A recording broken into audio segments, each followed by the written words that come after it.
네, 안녕하세요. 3학년 친구들. 자, 오늘은 지난 시간에 이어서 계속해서 시를 분석하는 방법에 대해서 알아볼 거예요. 우리 지난 시간에 시의 제목을 참고해서 시어의 의미를 찾는 활동, 그리고 시의 상황에 주목해서 시어의 의미를 찾는 활동을 했어요. 그러면서 우리가 김소월의 나의 집이라는 시를 읽으면서 나의 집의 의미가 화자에게 기다림의 공간이 된다라고 하면서 일제강점기를 살아가는 김소월 시인에게는 그대가 광복이 될 수도 있고 아니면 정말 사랑하는 대상이 될 수도 있다는 것을 배웠어요. 또 2013년도 6월 9일 모의고사를 보면서 직접 적용해보는 시간을 가졌는데요. 오늘은 새롭게 문맥을 고려해서 시어의 의미를 파악해보는 활동을 해볼 거예요. 그리고 문맥뿐만이 아니라 유사관계, 대비관계에 주목해서 시어의 의미를 파악해 볼 건데, 먼저 첫 번째, 문맥을 고려해서 시어를 파악할 때는 제일 중요한 단어는 바로 수식어예요. 수식어. 수식을 한다라는 말은 어떤 대상을 꾸며준다라는 말이죠. 그래서 여러분들이 아마 품사 그리고 문장 성분 공부할 때 수식어를 공부를 했을 건데, 이 수식어라고 하는 것은 어떤 단어를 꾸며주는 단어라고 해서 수식어라고 하고요. 우리가 시어를 파악할 때 여러분들이 머릿속에 가지고 있는 고정관념을 가지고 시어를 파악하면 안 돼요. 그래서 수식어를 반드시 고려를 해서 의미를 파악해야 되는데, 한번 생각해 볼게요. 여러분들이 도전이라는 단어를 처음에 시에서 발견했을 때 기본적으로 조금 긍정적인 이미지를 여러분들이 머릿속에서 떠올릴 수도 있을 거예요. 그렇지만 이 도전이란 단어가 항상 긍정적인 그런 단어는 아니에요. 앞에 시에 도전이라는 단어 앞에 가치 있는 이라는 수식어가 붙는다면, 가치 있는 도전이라고 한다면 그것은 긍정적인 도전이라고 볼 수도 있을 것 같아요. 그렇지만 무모한 이라는 수식어가 온다면 도전이라는 것이 꼭 긍정적인 이미지는 아닐 거예요. 무모하다고 하는 것은 이제 조금 부정적인 이미지를 포함하고 있죠. 그래서 여러분들이 시어를 파악할 때에는 하나의 시어 단순한 하나만 보지 말고 앞에도 보고 뒤에도 보고 여러 가지 수식어가 어떤 것들이 있는지를 발견하면서 읽어야 해요. 그 다음에 눈물이라는 단어에도 여러 가지 수식어가 붙을 수 있어요. 먼저 여러분들이 딱 눈물이라는 단어를 보았을 때는 이거는 슬픈 정서다, 정서 동그라미 쳐야지 라고 할 수 있을 것 같아요.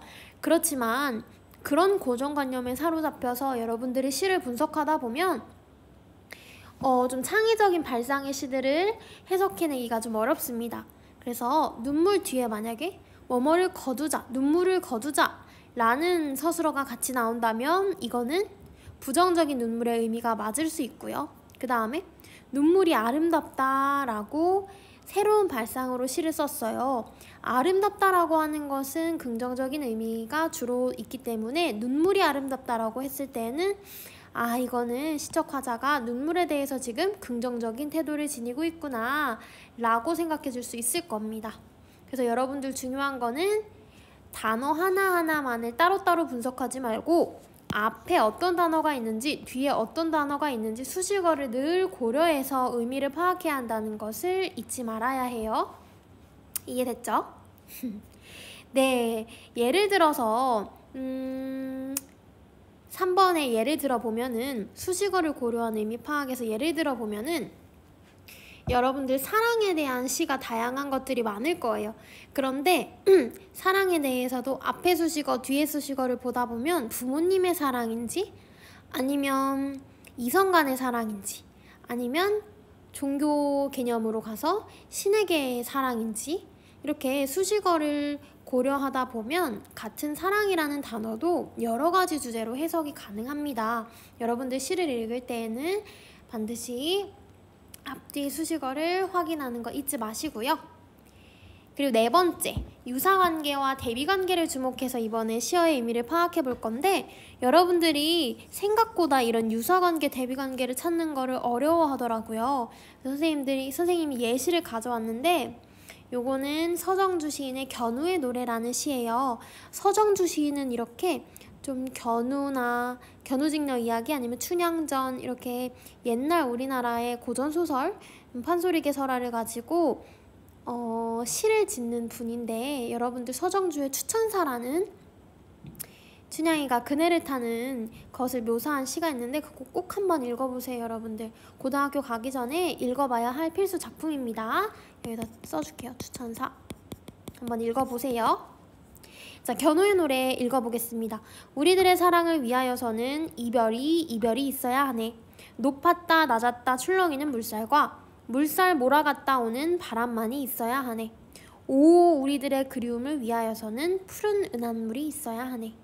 돌아서는 갈 수 없는 오롯한 이 자리에 불타는 홀몸만이 있어야 하네. 자, 여러분 이 시를 읽을 때 계속해서 반복되는 구절이 하나 있었어요. 있어야 하네, 있어야 하네, 있어야 하네, 있어야 하네. 그쵸? 그래서 뭐뭐뭐뭐 있어야 하네 라는 구절이 반복됩니다. 반복되는 구조가 반복된다는 것은요 의미도 비슷하다는 거야. 자, 사랑을 위하여서는 첫 번째 이별이 있어야 한대요. 두 번째 바람이 있어야 하고요. 세 번째 푸른 은한물이 있어야 되고요. 네 번째 불타는 홀몸이 있어야 한대요. 그러면 이 사람이 있어야 한다는 것의 공통점을 한번 찾아볼까요? 사랑을 위하여서는 이별과 바람과 푸른 은한물과 그 다음에 불타는 홀몸이 있어야 한대요. 이게 반드시 있어야 한대. 그러면 있어야 하는 것이니까 이 네 가지는 화자에게 긍정적인 의미겠죠. 그래서 이 네 개의 시어는 그 의미가 유사할 거라는 생각이 들어야 돼요. 왜냐하면 구조가 반복되기 때문에 시어의 의미도 비슷해야지만 같은 구조가 반복될 수 있겠구나 이렇게 논리적인 생각을 할 수 있어야 돼요. 그쵸? 그러면 이 네 가지의 의미는 거의 비슷하다고 보면 되는데 여러분들 이 네 가지 중에 가장 해석하기 쉬운 거를 한번 찾아보세요. 그러면 예를 들어 선생님이 은한물이 해석하기 쉽다고 생각을 하면 나머지 세 개는 은한물과 똑같은 의미를 가지고 있다고 보면 되니까. 그쵸? 은한물 한번 예를 들어볼까요? 은한물이 무엇을 상징할까? 자, 은하라고 하는 것은 견우직녀를 가로막는 장애물이잖아요. 그쵸? 그래서 이거는 사랑하는 사람과의 사이를 가로막는 장애물이라고 볼 수도 있을 것 같아요. 그랬을 때 은한물이 어떤 부정적인 의미지 장애물이라고 생각을 하면 어떤 친구들은 헷갈려요. 선생님 왜 부정적인 이미지가 있어야 한다? 이건 있어야 하니까 긍정적인 이미지 아닐까요? 이거 상충되는 건 아닌가요? 라는 생각이 들 수 있어요. 네, 그래서 이런 반전 포인트가 매력인 시입니다. 이 시 자체가. 그래서 이거는 무슨 말이냐면 은한물은 장애물을 의미한다고 했죠. 그러니까 성숙한 사랑을 위해서는 반드시 이별, 바람, 은한물, 홀몸과 같은 시련과 장애물이 있어야 한다라는 주제를 드러낼 수 있는 거예요. 그래서 이별, 바람, 은한물, 홀몸 모두 다 사랑에 있어서 이별도 장애물이 될 수 있고요. 바람도 사랑을 가로막는 장애물, 홀몸도 혼자의 몸이니까 장애물이죠. 그렇기 때문에 이 시는요. 성숙한 사랑을 위해서는 반드시 시련과 장애물이 필요하다라는 주제를 가지고 노래한 시예요. 그래서 여러분들이 이 시를 읽으면서 왜 사랑을 위해서 이별이 있어야 할까? 왜 우리를 가로막는 은한물이 있어야 할까라는 생각이 좀 어려울 수 있을 거예요. 그렇지만 여러분들이 나중에 커서 정말 사랑을 하게 되면 또 이게 남녀간의 사랑이 아니더라도 부모님과의 사랑이라고 볼 수도 있어요. 성숙한 사랑을 위해서는 반드시 시련과 장애물이 있고 그것을 겪어내는 과정을 통해서 더욱 단단해질 수 있을 거예요. 견우와 직녀도 매년 7월 7석에만 만나기 때문에 더 견고한 사랑이 됐을 수도 있어요. 어쩌면. 그렇지만 그렇게 생각하지 말고 성숙한 사랑에는 반드시 시련과 장애물이 있어야 되고 그것을 극복하는 과정에서 더 견고한, 더 완벽한 사랑이 될 수 있다. 이 정도로 생각해주면 될 것 같아요, 여러분.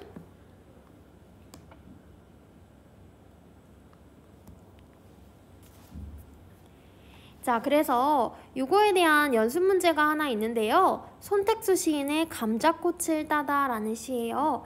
이 시를 한번 읽어보고 어떤 유사관계, 어떤 대비관계가 있을지 여러분들 한번 생각해 봅시다. 손택수의 감자꽃을 따다. 주말농장 밭고랑에 서 있던 형이 감자꽃을 딴다. 철문형 꽃 이쁜데 왜 따오? 내묻는 말에 이놈아 사람이나 감자나 너무 오래 꽃을 피우면 알이 튼실하지 않은 법이요. 꽃에 신경 쓰느라 감자알이 굵어지지 않는단 말이다. 평소에 사형으로 모시는 형의 말씀을 따라 나도 감자꽃을 단다. 꽃핀 마음 뚝뚝 끊어낸다. 꽃시절 한창일 나이에 일찍 어미가 된 내 어머니도 눈 질끈 감고 아까운 꽃 다 꺾어냈으리라. 조카애가 생기고 나선 누이도 화장품값 옷값을 말없이 줄여갔으리라. 토실토실 잘 익은 딸애를 등에 업고 형이 감자꽃을 딴다. 딸이 생기고 나선 그 좋은 담배도 끊고 술도 잘 마시질 않다는 독종. 꽃핀 마음 뚝뚝 분지르며 한 소쿠리 알감자 품에 안을 날들을 기다린다. 자, 여기에서 여러분들이 찾아야 할 것은 대비관계예요. 요 시에서 여러분들이 대비관계의 시어를 찾아오세요. 과연 이 시인의 이 시를 쓴 시인, 그러니까 화자, 요 감자꽃을 따는 형을 본 화자는 어떤 것을 지금 생각하고 있는지, 또 어떤 상황에 처해서 어떠한 정서를 느끼고 있는지, 그래서 이 화자에게 지금 긍정적인 이미지의 단어는 무엇인지, 부정적인 이미지의 단어가 무엇인지 해가지고 여러분들 다음 시간까지 요 시를 분석을 해오고요. 그 다음에 어떤 긍정적인 이미지랑 어떤 부정적인 이미지가 대조되는지 대비관계의 시어를 찾아오는 게 숙제입니다. 반드시 해오세요, 여러분. 수고하셨어요.